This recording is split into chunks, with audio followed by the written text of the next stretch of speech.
जय माता दी दोस्तों, डिवोशनल स्टोरी चैनल में आपका स्वागत है। आज की कहानी बहुत ही ज्ञानवर्धक है, तो कहानी के अंत तक हमसे बने रहना। तो चलिए कहानी शुरू करते हैं। काशीपुर नाम का एक छोटा सा गांव था। उस गांव में चंदू नाम का एक किसान रहता था। चंदू बहुत ही अच्छा नेक इंसान था और बहुत सीधा साधा था, जो हमेशा लोगों की भलाई में विश्वास करता था। एक दिन चंदू अपने खेत से अपने घर वापस लौटा ही था कि तभी उसकी पत्नी कमला उससे बोली, मैं आपकी ही काफी देर से प्रतीक्षा कर रही थी। चंदू बोला, क्या हुआ कमला? कमला बोली, आज सुबह से रमा न तो कुछ खा रही है न पी रही है, बस गुमसुम लेटी हुई है। चंदू बोला, कमला तुम चिंता मत करो, मैं देखता हूँ। इतना बोलकर चंदू अंदर अपनी बेटी रमा के पास जाता है। रमा जिसकी उम्र केवल 10 वर्ष थी, चंदू से बोली, पिताजी। रमा आंख बंद करके लेटी हुई थी। जैसे ही उसने अपने पिता की आवाज सुनी, रमा ने अपनी आंखें खोल दी। चंदू ने पूछा, क्या हुआ रमा? तुम्हारी माँ बता रही है कि तुमने सुबह से कुछ खाया पिया नहीं। अगर तुम ऐसे ही भूखी रहोगी तो तुम और ज्यादा कमजोर हो जाओगी। रमा बोली, पिताजी मुझे भूख नहीं लग रही और मेरे शरीर में पूरी तरह से दर्द हो रहा है। रमा की बात सुनकर चंदू की आंखों में आंसू आ गए, क्योंकि चंदू की बेटी रमा काफी समय से बीमार चल रही थी। चंदू अपनी आंखों से आंसू पोंछते हुए बोला, चिंता मत कर रमा, तू बिल्कुल स्वस्थ हो जाएगी। इतना बोलकर चंदू अपनी पत्नी के पास आकर खड़ा हो गया।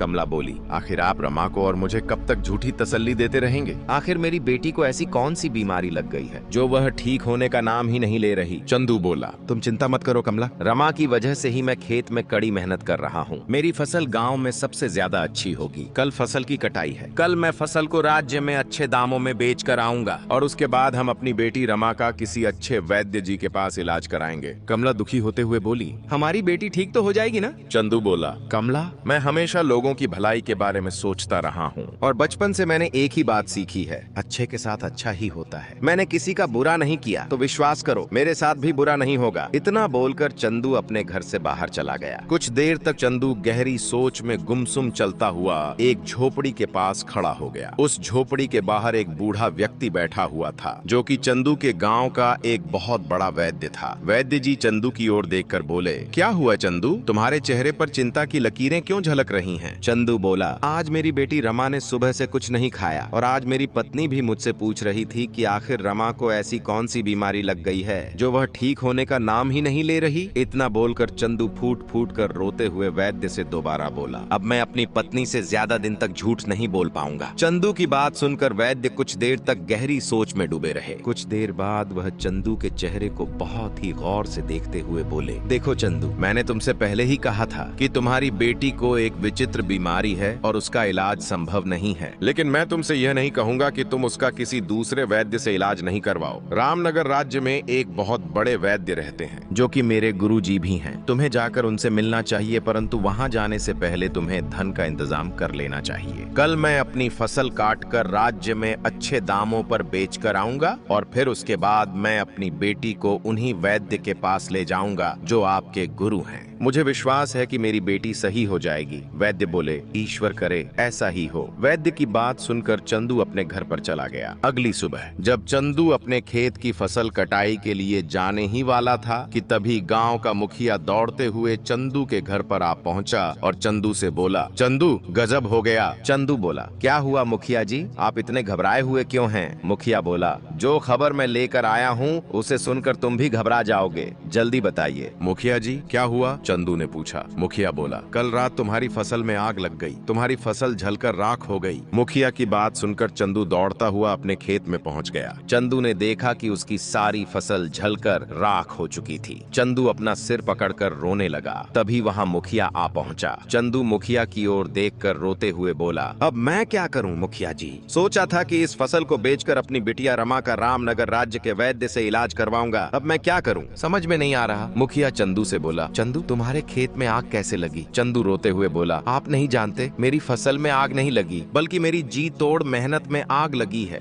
मेरा परिवार तो अब भूखा मर जाएगा, अब मैं क्या करूं? मुखिया बोला, मैं जानता हूं तुम्हारी पुत्री विचित्र बीमारी से जूझ रही है, लेकिन तुम चिंता मत करो। अगर तुम चाहो तो मैं तुम्हें जमींदार से कुछ कर्ज दिलवा सकता हूं। यह सुनकर चंदू अपने आंसू पोंछते हुए बोला, मुखिया जी मैं आपका यह एहसान जिंदगी भर नहीं भूलूंगा। मेरी पुत्री का इलाज होना बहुत जरूरी है, तो फिर चलो मेरे साथ। मुखिया बोला। मुखिया चंदू को जमींदार के घर पर ले गया और जमींदार को सारी घटना बताते हुए बोला, जमींदार जी, चंदू को इस समय धन उनकी बहुत आवश्यकता है। उसकी फसल जलकर राख हो गई है, उसके घर में खाने को खाना नहीं है, ऊपर से उसकी पुत्री एक विचित्र बीमारी से जूझ रही है। इस बेचारे के ऊपर तो एक साथ आफतों के पहाड़ टूट पड़े हैं। जमींदार बोला, ठीक है, मैं इसे धन देने के लिए तैयार हूँ, लेकिन कुछ महीनों बाद मेरी पुत्री सोनाक्षी का विवाह होने वाला है। इसे सारी रकम ब्याज सहित वापस लौटानी होगी। चंदू बोला, मैं तैयार हूँ जमींदार जी, आप मुझे कर्ज के रूप में जितना भी धन दे देंगे, मैं उससे दोबारा खेती करने के लिए बीज खरीदूंगा और अपनी पुत्री का इलाज भी करवाऊंगा। जमींदार ने स्वर्ण मुद्राओं की थैली चंदू को पकड़ाई। चंदू स्वर्ण मुद्राओं की थैली को लेकर अपने घर पर चला गया और सारी घटना अपनी पत्नी कमला को बताते हुए बोला, जमींदार तो बहुत ही अच्छा आदमी निकला। कमला,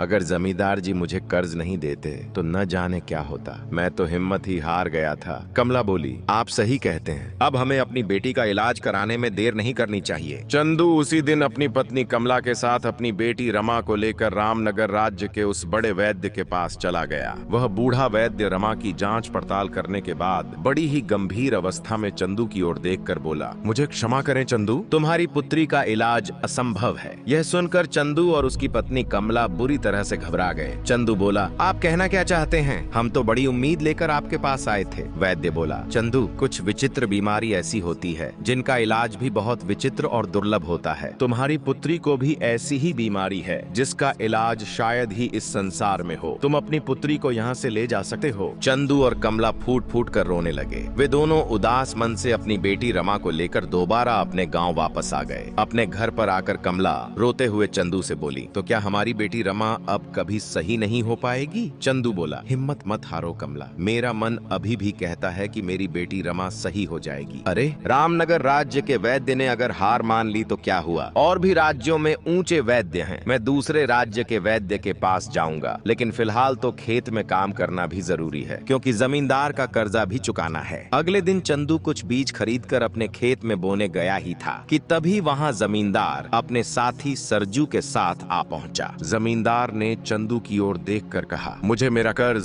सूद सहित वापस चाहिए। जमींदार की बात सुनकर चंदू बुरी तरह चौंक पड़ा। यह आप क्या कह रहे हैं जमींदार जी? अभी परसों ही तो मैंने आपसे कर्ज लिया था। इतनी जल्दी मैं आपका कर्ज सूद सहित कैसे वापस कर सकता हूँ? चंदू की बात सुनकर जमींदार के बगल में खड़ा उसका मित्र जोर जोर से हंसता हुआ बोला, तुम मूर्ख हो चंदू, तुमने यह भी सोचने की कोशिश नहीं की कि तुम्हारे खेतों में आग कैसे लगी? चंदू हैरान होकर बोला, मैं तुम्हारी बात का मतलब नहीं समझा। जमींदार बोला, इसकी बात का मतलब मैं तुम्हें समझाता हूँ चंदू। दरअसल मेरी नजर तुम्हारे खेत पर काफी समय से थी। मैंने ही तुम्हारे खेत में आग लगाई थी। जमींदार की बात सुनकर चंदू बुरी तरह चौंक पड़ा। जमींदार फिर बोला, हाँ, मैंने ही आग लगाई थी। मैं जानता था कि तुम्हारी पुत्री बीमार है और उसे इलाज की बहुत ज्यादा आवश्यकता है। तुम इस गांव में घूम फिर कर कर्ज लेने के लिए आखिरकार मेरे पास ही आओगे, और मेरी किस्मत तो देखो, मुखिया जी स्वयं तुम्हें मेरे पास ले आए। चंदू गुस्से से बोला, यह तो गलत है जमींदार। किसी की मुसीबत का फायदा उठाकर कोई भी इंसान सुख से नहीं जी पाया। जमींदार हंसते हुए बोला, ये बातें सिर्फ सुनने में अच्छी लगती हैं चंदू। इससे पहले कि मैं तुम्हें तुम्हारे खेत से धक्के मारकर बाहर निकालूं, यहाँ से निकल जाओ। आज से यह खेत मेरा है, क्योंकि मैं जानता हूँ कि तुम मेरी रकम सूद सहित 7 जन्मों तक नहीं चुका सकते।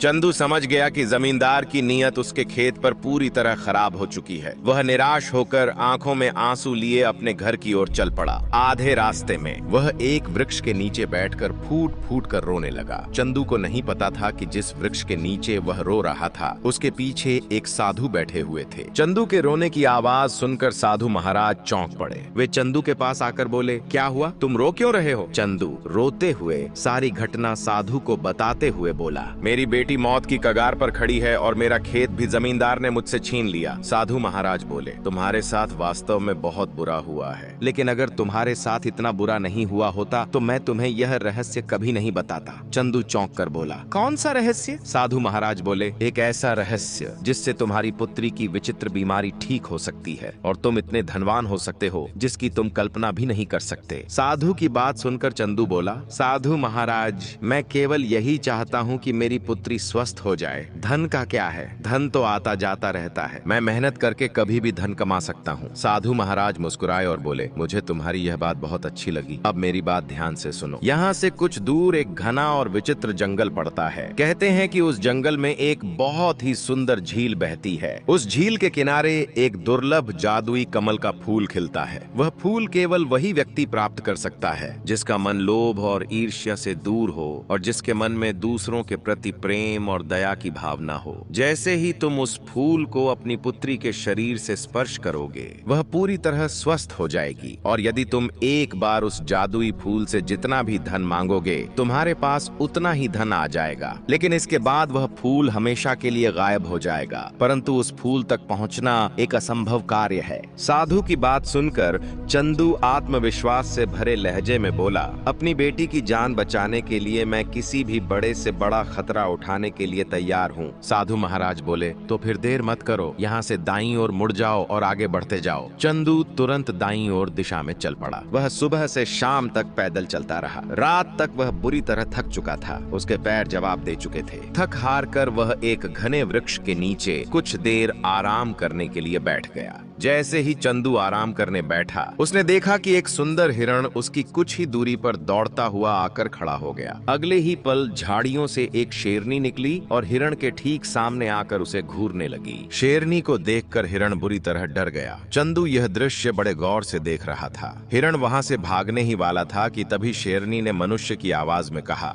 तुम मुझसे ज्यादा तेज नहीं भाग सकते। शेरनी के मुंह से इंसानी आवाज सुनकर चंदू बुरी तरह चौंक पड़ा। तभी हिरण भी इंसानी आवाज में बोला, मुझे जाने दो। शेरनी बोली, नहीं, मुझे बहुत जोरों की भूख लगी है, मैं तुम्हें नहीं जाने दे सकती। शेरनी ने गर्जना करते हुए कहा। तभी हिरण ने दया भरी नजरों से चंदू की ओर देखते हुए बोला, तुम तो मनुष्य हो, क्या तुम मेरी जान बचा सकते हो? ना जाने क्यों। हिरण की यह बात सुनकर चंदू को उस पर बहुत तरस आ गया। उसने शेरनी की ओर देखकर कहा, तुम तो शेरनी हो, फिर तुम इंसान की आवाज में कैसे बात कर सकती हो? शेरनी बोली, मैं एक मायावी शेरनी हूँ। चंदू ने हैरानी से पूछा, अगर तुम मायावी शेरनी हो तो फिर यह हिरण भी मायावी हुआ? तुम इसे छोड़ दो। शेरनी हंसते हुए बोली, मैं इसे एक ही शर्त पर छोड़ सकती हूँ। चंदू ने पूछा, कौन सी शर्त? शेरनी बोली, इसके बदले में तुम्हें मेरा भोजन बनना होगा। क्या तुम इसके लिए तैयार हो? शेरनी की बात सुनकर चंदू गहरी सोच में डूब गया। कुछ देर बाद उसने शेरनी की ओर देखकर कहा, मुझे एक विचित्र जादुई फूल की तलाश है। उसी फूल के द्वारा मेरी बेटी की बीमारी ठीक हो सकती है। मुझे थोड़ा सा समय दे दो। जब मेरी बेटी ठीक हो जाएगी तो मैं तुरंत ही यहाँ लौट आऊंगा। शेरनी ने सख्त लहजे में कहा, नहीं, अगर तुम इस हिरण की जान बचाना चाहते हो तो तुम्हें अभी और इसी समय फैसला करना होगा। चंदू ने देखा कि हिरण की आंखों में आंसू थे। वह बड़ी मासूमियत से चंदू से बोला, मेरी माँ मेरा इंतजार कर रही है। अगर मैं समय पर अपनी माँ के पास नहीं पहुँचा तो उन्हें बहुत दुख होगा और अगर उन्हें पता चला कि मुझे शेर खा गया तो वह जीते जी मर जाएंगी। हिरण की करुणा भरी बात सुनकर चंदू शेरनी से बोला, ठीक है, तुम इस हिरण को जाने दो, तुम मुझे खा सकती हो। अगर मैं इसका भला करना चाह रहा हूँ तो मुझे विश्वास है कि मेरा भी भला होगा। चंदू ने इतना कहा ही था कि अचानक हिरण रंग बिरंगी किरणों के साथ वहाँ से गायब हो गया। शेरनी भी उसी पल रंग बिरंगी किरणों के साथ एक सुंदर लड़की में परिवर्तित हो गई। यह देखकर चंदू आश्चर्य में पड़ गया। वह सुंदर लड़की चंदू की ओर देखकर मुस्कुराई और बोली, मैं वन देवी हूँ। वन देवी ने चंदू की ओर देखकर कहा, वर्षों से मनुष्य इस विचित्र और जादुई फूल की तलाश में इस स्थान पर आते हैं। मैं उनकी इसी तरह परीक्षा लेती हूँ, परंतु तुम पहले मनुष्य हो जो इस परीक्षा में पास हुए हो। फिर देवी बोली, अपनी आंखें बंद करो। कुछ क्षण बाद जब तुम अपनी आंखें खोलोगे तो स्वयं को एक झील के पास पाओगे। तुम्हें वह जादुई कमल का फूल उस झील के किनारे खिला हुआ मिलेगा। उस फूल को तोड़ने के बाद अपनी आंखें बंद कर लेना। कुछ क्षण बाद जब तुम आंखें खोलोगे तो स्वयं को अपने गांव की सीमा पर पाओगे। चंदू खुशी से तुरंत अपनी आंखें बंद कर ली। कुछ क्षण बाद जब उसने अपनी आंखें खोली तो उसने स्वयं को एक सुंदर झील के नजदीक पाया। झील के किनारे एक चमकता हुआ कमल का फूल खिला हुआ था। चंदू फूल को देखकर बोला, लगता है यह वही कमल का फूल है जिसके बारे में साधु महाराज बता रहे थे। उसने तुरंत कमल का फूल तोड़ लिया और अपनी आंखें बंद कर लीं। कुछ क्षण बाद जब चंदू ने आंखें खोली तो उसने स्वयं को अपने गांव की सीमा पर पाया। चंदू खुशी से दौड़ता हुआ अपने घर की ओर चला गया। चंदू अपने घर पहुंचा ही था कि उसने देखा जमींदार पहले से ही वहां मौजूद था, लेकिन यह वही अहंकारी जमींदार नहीं था। वह रो रहा था। जमींदार फूट फूट कर बोला, मुझे क्षमा कर दो चंदू, मुझे मेरे किए की सजा मिल गई। कल रात मेरी बेटी बुरी तरह बीमार पड़ गई। मैंने बड़े बड़े वैद्यों को दिखाकर देख लिया, परंतु कोई उसे ठीक नहीं कर सका। वैद्य कहते हैं कि वह बच नहीं सकेगी। फिर वह रोते हुए कहने लगा, अब मुझे एक नहीं बल्कि दो दो अर्थियों का इंतजाम करना है। मेरी पत्नी अपनी बेटी से बहुत प्रेम करती है। अगर मेरी बेटी इस दुनिया से चली गई गई तो वह भी यह सदमा बर्दाश्त नहीं कर पाएगी। जमींदार की बात सुनकर चंदू की आंखों में भी आंसू आ गए। चंदू बोला, मेरे हाथ में जो यह कमल का फूल देख रहे हो, यह एक चमत्कारी फूल है। अगर इसे अपनी बेटी के शरीर से स्पर्श करोगे तो वह बिल्कुल स्वस्थ हो जाएगी। मैं इसे विचित्र जंगल से अपनी बेटी की बीमारी को ठीक करने के लिए तोड़कर लाया था। जमींदार चौंक कर बोला, तब तो तुम्हें इसे अपनी बेटी के लिए इस्तेमाल करना चाहिए। चंदू ने जमींदार की ओर देखा और हल्की मुस्कान के साथ बोला, मुझसे तुम्हारा दुख देखा नहीं जा रहा। तभी चंदू के हाथ से वह फूल गायब हो गया और रंग बिरंगी किरणों के साथ एक सुंदर पुरुष वहां प्रकट हो उठा। सुंदर पुरुष चंदू की ओर देखकर बोले, तुम वाकई मन के सच्चे इंसान हो चंदू, तुम्हारे कारण मैं आज श्राप से मुक्त हो गया हूँ। चंदू आश्चर्य से बोला, आप कौन हैं? सुंदर पुरुष बोले, तुम जिस झील के किनारे से वह कमल का पुष्प तोड़कर लाए थे, मैं उसी झील का मायावी राक्षस था। एक दिन मैंने एक साधु की साधना भंग कर दी थी। क्रोधित होकर उन्होंने मुझे श्राप दे दिया, जिससे मैं कमल के फूल में परिवर्तित हो गया। फिर उन्होंने आगे कहा, कुछ देर बाद साधु को मुझ पर दया आ गई। उन्होंने कहा कि जब भी कोई व्यक्ति जिसका हृदय सोने की तरह शुद्ध होगा मुझे तोड़ेगा, तब मैं इस श्राप से मुक्त हो जाऊंगा। तुमने मुझे श्राप से मुक्त किया है चंदू, इसलिए मैं तुमसे कहता हूँ, मांगो। क्या मांगते हो? चंदू बोला, पहले तो मैं केवल यही चाहता था कि मेरी बेटी रमा की बीमारी ठीक हो जाए, परंतु अब मैं चाहता हूँ कि जमींदार की बेटी भी स्वस्थ हो जाए। सुंदर पुरुष मुस्कुराकर बोले, तुम इससे अधिक भी मांग सकते हो चंदू। चंदू ने विनम्रता से उत्तर दिया, बस मैं यही चाहता हूँ कि जीवन भर स्वस्थ रहूं, क्योंकि मनुष्य का असली धन उसका स्वास्थ्य ही होता है। सुंदर पुरुष बोले, ठीक है चंदू, ऐसा ही होगा। इतना कहकर वह दिव्य पुरुष वहाँ से गायब हो गए। उसी क्षण चंदू की बेटी रमा पूरी तरह स्वस्थ हो गई। जमींदार ने यह सब देखा तो भावुक होकर चंदू से कहा, मुझे क्षमा कर दो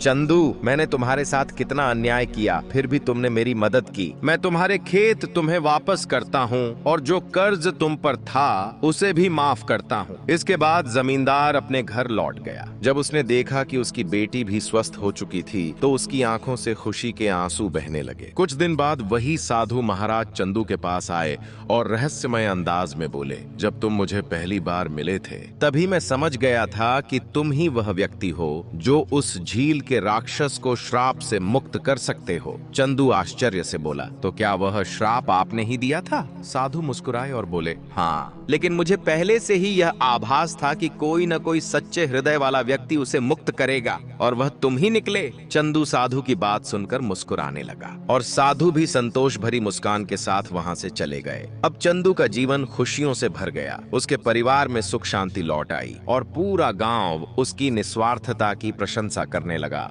कहानी से सीख, निस्वार्थता और दया सबसे बड़ी शक्तियां हैं। स्वास्थ्य ही सबसे बड़ा धन है। सच्चे मन से किए गए अच्छे कर्मों का फल अवश्य मिलता है। कहानी समाप्त हुई। फिर मिलेंगे एक नई प्रेरणादायक कहानी के साथ। अगर कहानी पसंद आई हो तो लाइक, शेयर और चैनल को सब्सक्राइब करना न भूलें। धन्यवाद।